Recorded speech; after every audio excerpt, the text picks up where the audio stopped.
Hi guys, I hope you're happy and well wherever in the world you might be today. The focus of this video is going to be on relationship astrology. So, I've often found I've run into issues when I try to use conventional astrology techniques to look at a relationship, to look at two people's charts and to look at the synastry between them and the composite chart too. What can often happen is that we know we're looking at a relationship where there is deep love and there's been longevity too. The relationship may have gone on years and years, and we're filled with puzzlement because the inter aspects between the two people are not that significant or that strong. We can also see a couple of hard aspects where we think, blimey, how has this one survived? In my personal search to fill in the missing blanks, I've had a look at many things, but one of them that's been invaluable has been Magi Astrology. And this is what I'd like to touch on in today's video. The Magi Society have a few different ways of measuring things. And for the purpose of simplicity, we'll look at two of them in this video. One of them you probably already know, and the second one is actually used by a lot of astrologers anyway. Its importance has been underestimated in my opinion.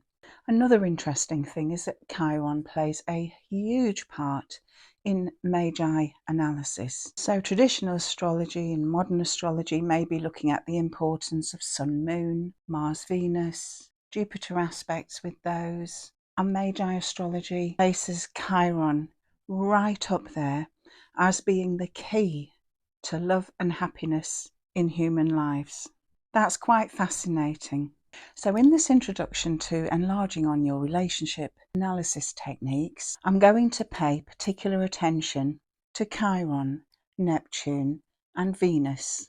Those are the Magi Society's romance planets. Because Jupiter's a greater benefic, of course, we'll be looking at that too. And the charts we'll use for today are those of our own Prince Harry, the Duke of Sussex, and Meghan Markle. We can see an ending polarity straight away. Most of Harry's planets are above the horizon, whereas Meghan's are below. So we'd largely expect Meghan to be the more private and subjective of the two, and for Harry to be more objective and concerned with outside or social events. This polarity is further emphasised by them having ascendants in opposite signs to each other. And if we look more closely at the inter-aspects, we can see that Meghan's Mars exactly conjuncts Harry's descendant. Her Mars rules her fifth house and her midheaven, which is very apt. Meghan's big three are in fire, air and water, whereas Harry's are all in earth. These personal points aren't particularly well aspected between the two charts. Meghan's moon squares Harry's Jupiter, which would give a lot of humour, warmth, affection, but we'd be expecting a bit more than this in such an intense relationship. Some astrologers swear by aspects to the node, but in this instance, there isn't really that much. Harry's Pluto squares Meghan's nodal axes, and Meghan's stellium of Moon, Jupiter and Saturn trines Harry's axes, but not by very tight orbs. Let's take a look at it in grid form with aspects of 5-degree orb or less and see what comes up. It's quite striking how few aspects there are between the personal planets. There's a Mars-Venus square which will add some dynamism and attraction, but there could also be dissent and narky bickering with this one too. That Sun-Mars trine will be excellent for combined masculine energies in terms of achieving things together, and that's another good aspect for passion. But there isn't the plethora of close aspects between their personal planets that you would expect in a relationship that has been so pivotal and all-consuming in these people's lives. In fact, some of the tightest aspects are actually difficult. Meghan's Neptune is very tightly squaring Harry's Sun, and Harry's Saturn similarly squares Meghan's Sun within a degree. We'd expect to see much more signs of harmony between the personal planets in order for the couple to work with these difficulties. You might have picked up on those very tight aspects with Chiron. Now, our current interpretations centre along themes of helping a partner with their wounds, with their past trauma. They speak of support and healing. We'll pick up on this in a minute when we start looking at the charts with some Magi fundamentals in mind. Before we start, remember that Chiron is seen as being the single most important astrological influence on all long-term relationships, including love and marriage. It's the sign that points to your soulmate and the most important body for forming long-term relationships. The Magi's other two romance planets are Venus and Neptune. Venus covers attractions of all kinds, infatuation, desire, emotional needs, companionship. It is seen as a benefic. Neptune, on the other hand, rules longevity. It also includes rulership of true love, but not of marriage itself. Jupiter is seen as the greater benefic and is highly supportive in the aspects it makes. And now we can begin to search for aspects between these romance planets and the rest of Harry and Meghan's charts. A word of warning: we'll be using very tight orbs of 3 degrees or less.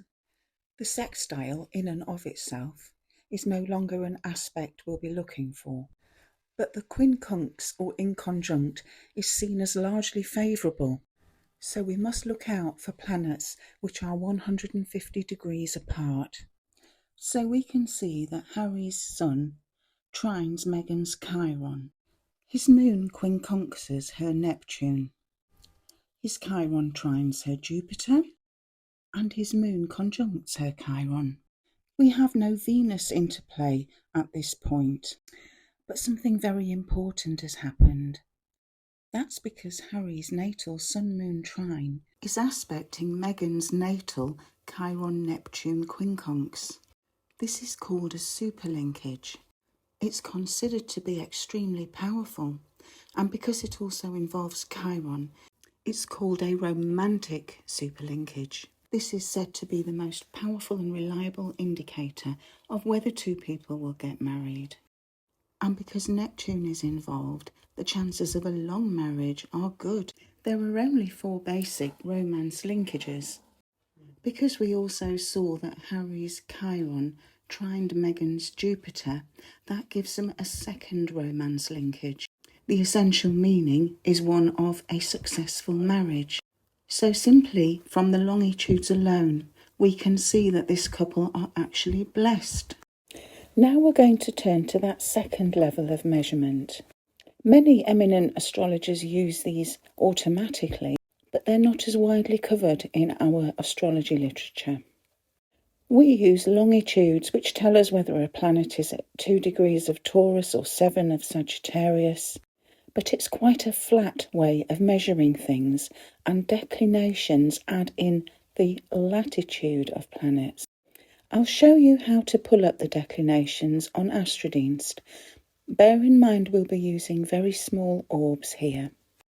I'm going to pull up Harry's chart.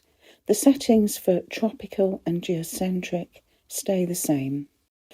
And once I have his chart, you'll notice that there is an option to pull up the PDF for additional tables.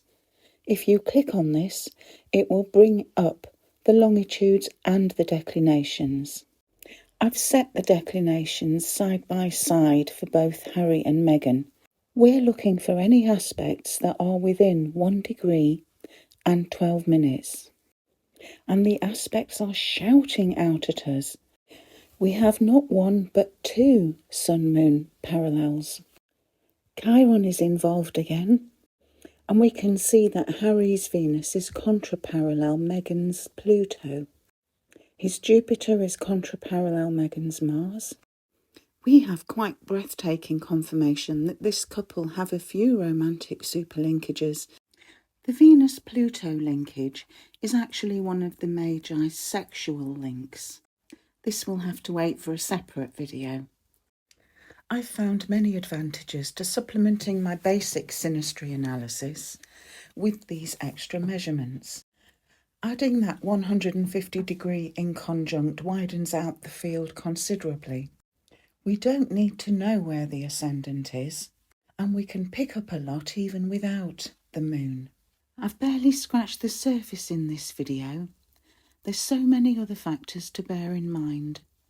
Juno, Saturn, there are a few important asteroids, and 4 other ways of measuring planetary aspects. I very much hope that something in this video gave you food for thought today.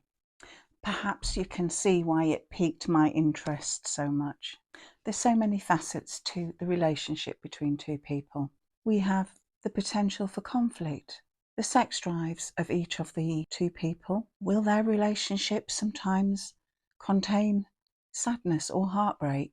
Despite this, will the couple manage to work through it and stay together? Where does Saturn come into this? Because Saturn always plays such a huge part in relationships. I'll post some interesting links in the comments for you to have a look at, and I look forward to bringing you some more interesting content on the matter of relationship very soon.